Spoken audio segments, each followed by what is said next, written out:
TJ's over there pulling it in by mouth and spitting it out into a bucket in the meantime. Yes. You okay over there, buddy? Absolutely. Okay, perfect. Oh, yeah.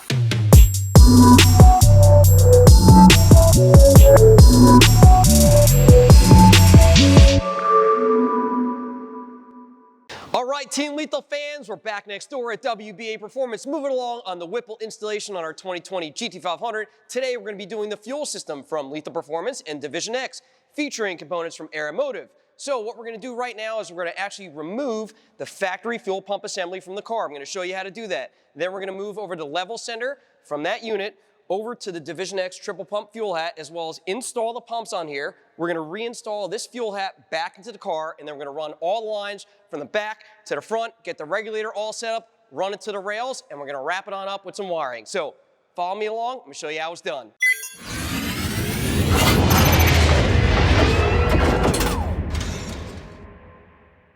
All right, guys, the first step, we removed the factory rear seat delete on our GT500 to access this driver's side fuel pump assembly. What you're gonna need is a Sawzall. That's gonna help us cut all the metal as well as part of the tank out so we can get that factory assembly out. So let's do it.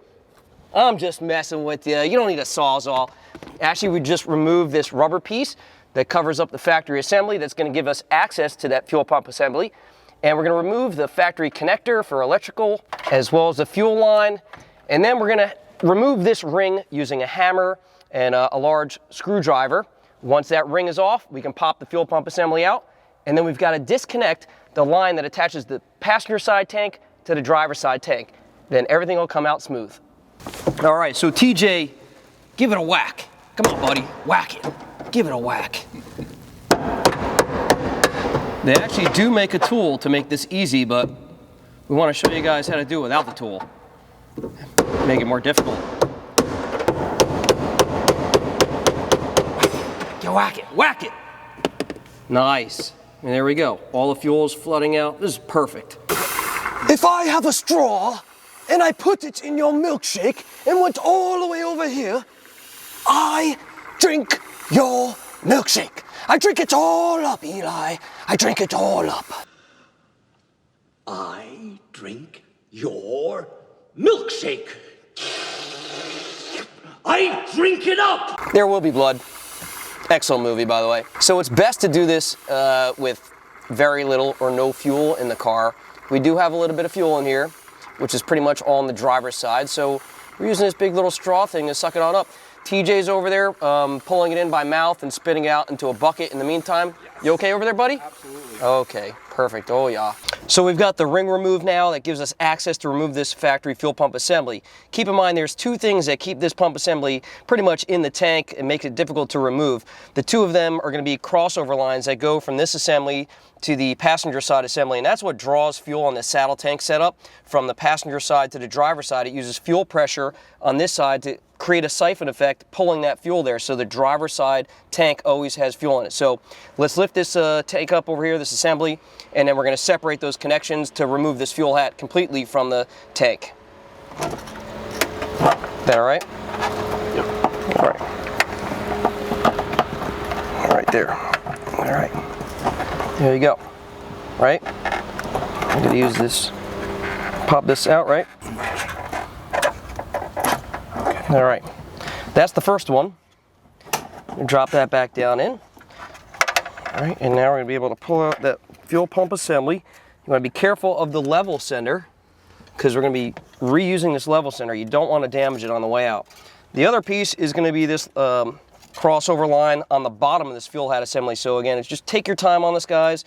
Make sure you can turn it a bit to make sure you get that out without damaging that crossover line or the level sender.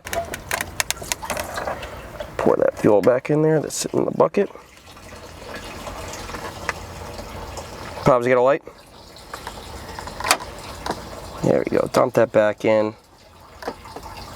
Cost of gas these days, we're not sparing anything. And here is the crossover line that I was talking about. This is what mainly pulls the siphon fuel from the passenger side to the driver's side. We're gonna disconnect that the same way that we did the other connection.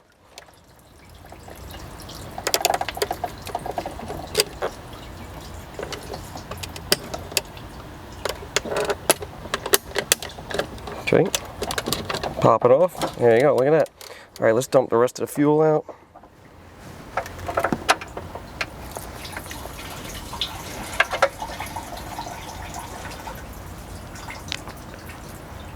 All right, and there's your factory assembly out of the car. Let's take it over to the table, and we're gonna remove this level sender, move it over to the DivisionX fuel hat, as well as install the pumps on the fuel hat and get ready to reinstall that DX hat into the tank.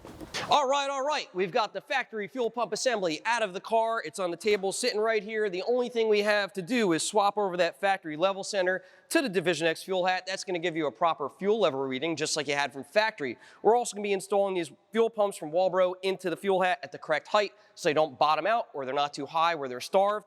These are the Walbro 274 fuel pumps. They're about a 450, 465 liter per hour pump, rated for E85, and it's also the higher pressure version. The 274 is a higher pressure, where the 267 has the same flow rate, but has a lower pressure rating to it. So this is what's recommended by Lund Racing. We're gonna get going, remove the stuff from the installation pack here, and get going on installing those fuel pumps.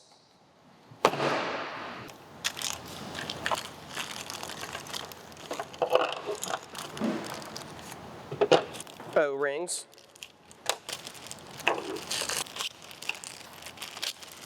Is it time to change my pad, Pobs? Much later. Since we're running 3 pumps, we're going to install that third pump nipple right there into that slot to house the third pump. It's got an O-ring on it, so it's pretty easy to install. Slide that up on there. If I can, what is it? Lefty loosey, righty tighty? Is that how it goes? Oh, anyways, it's not going in smooth. Gotta get a wrench on it. Get a wrench on it. Damn, dude. Yo, I was right on that one. I called half, dude, out of nowhere.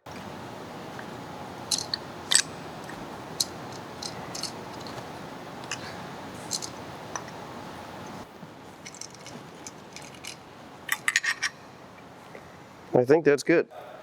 Just gonna lube up spots where we're putting those hoses.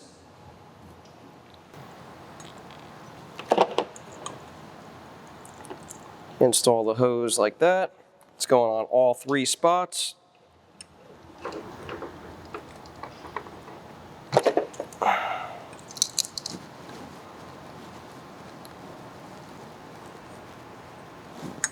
Got that. And the third one right there.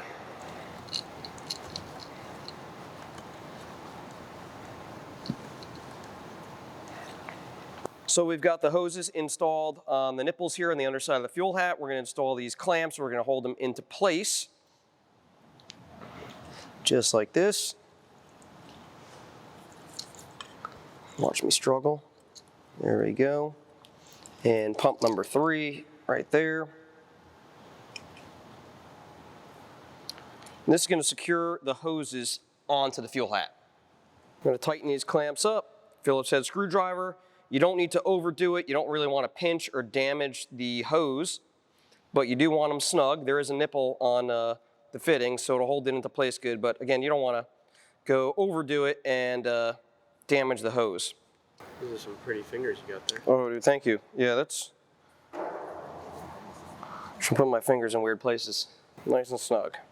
All right. Okay, guys, very important step. This next step, pay close attention to. We get a lot of questions about this stuff.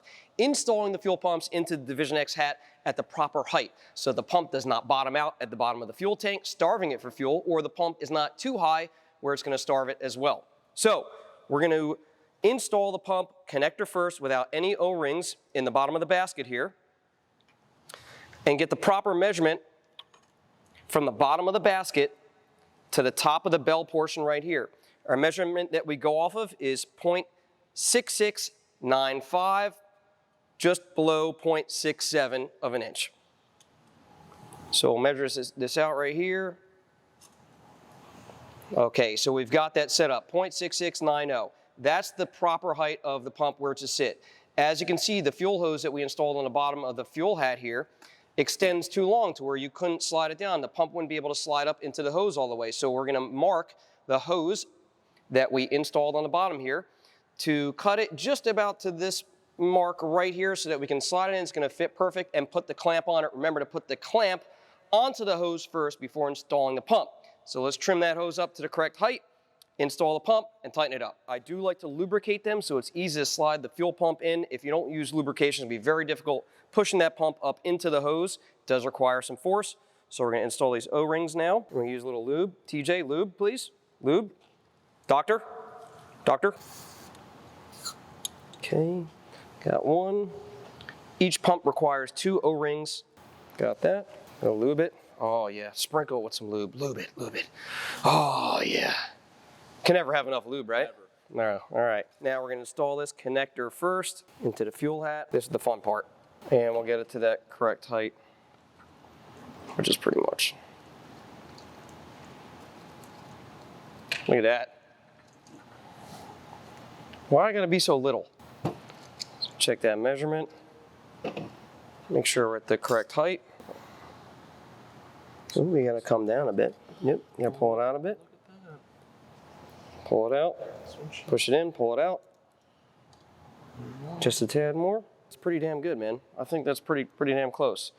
If anything, we're just up a little bit more than the 1/4 inch. So tighten this up. Again, don't need to go crazy on tightening. You don't want to damage the hose or the pump. So the next one is going to be same thing. Same thing, guys. Connector first through the basket. Slide the pump up on into place, into the O-rings, and then call in the muscle to help us finish it up. TJ's been eating his Wheaties, so he's ready to handle this one. There you go, TJ. We're gonna install that pump to the same height as the other one. So something to note on this is a return style system that we're running here. So it has actual feed and return line, which brings the fuel back from the engine, returns the excess pressure back into the tank. Where's the return? Right here on this port. And you're gonna notice this is the return tube right here. There's 2 openings, these ports right here, that we get asked a lot about these questions. What do I do with those 2 ports?